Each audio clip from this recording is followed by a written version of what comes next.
परशुराम के 3 शिष्यों का वर्णन किया भगवान श्री कृष्ण ने अर्जुन के समक्ष और बताई सच्चाई उन 3 महाशिष्यों की परशुराम के। तो मित्रों सुनिए ये पूरा वर्णन। आज आप लोगों को एक अलग चीज़ पता चलेगी। भगवान परशुराम जी स्वयं भगवान विष्णु के शक्ति अवतार माने जाते हैं, जिनको क्रोध दिलाने को देवता भी डरते हैं। उन्होंने अपने पिता के प्रतिशोध के लिए 21 बार इस धरती को क्षत्रहीन विलीन कर दिया। उनका क्रोध शांत करवाने के लिए हनुमान जी तक को उनको कई माह तक युद्ध करना पड़ा। तब जाकर परशुराम शांत हुए और उन्होंने महादेव का यज्ञ करने के लिए सोचा। तब महादेव ने उन्हें अपना शिष्य बनाया व असंख्य शिक्षा उनको प्रदान करी। यही शिक्षा उन्होंने आगे चल अपने उन 3 दिव्य शिष्यों को दी।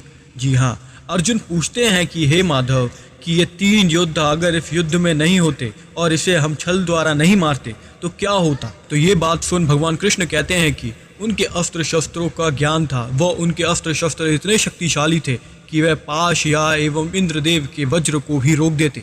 तब कृष्ण उन्हें याद दिलाते हैं कि तुम्हें पता है महामहिम को स्वयं सूर्यदेव को ललकारा था।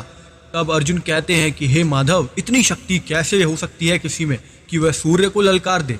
तब कृष्ण कहते हैं उसी से भी अधिक ताकत थी तुम्हारे महामहिम में। जी हाँ, परशुराम के वो प्रथम शिष्य थे, उनमें उनकी शक्ति यहाँ युद्ध में सर्वाधिक थी। अर्जुन पूछते हैं कि दूसरे शिष्य कौन थे। तो परशुराम के दूसरे शिष्य बताते हैं कृष्ण कि वो थे द्रोण, यानी कि तुम्हारे गुरु।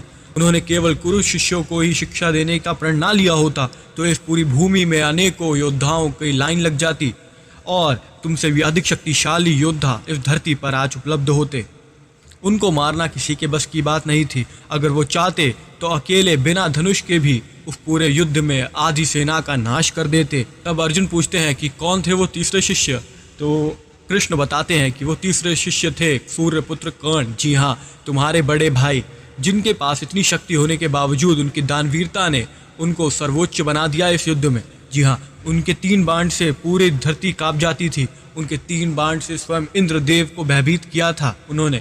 अगर वो चाहते तो इस युद्ध में अपनी सच्चाई को ज्ञात होने के बावजूद युद्ध ना कर तुम्हारा साथ देते। वह अगर तुम दोनों साथ होते तो मेरी भी आवश्यकता नहीं होती अर्जुन तुम्हें। लेकिन वो दानवीरता व मित्रता की सच्ची बात, वो सच्चाई को स्थगित करने के लिए, रोकने के लिए और बुराइयों के साथ उन्होंने अपना हाथ जोड़कर साथ देने की वजह से तुम्हें उनको युद्ध में मारना पड़ा। यही थी कहानी उन 3 शिष्यों की। अगर ये 3 शिष्य तुम्हारे साथ होते अर्जुन तो आज तुम्हें इस प्रकार युद्ध के बाद मुझसे सारे प्रश्न नहीं करने पड़ते।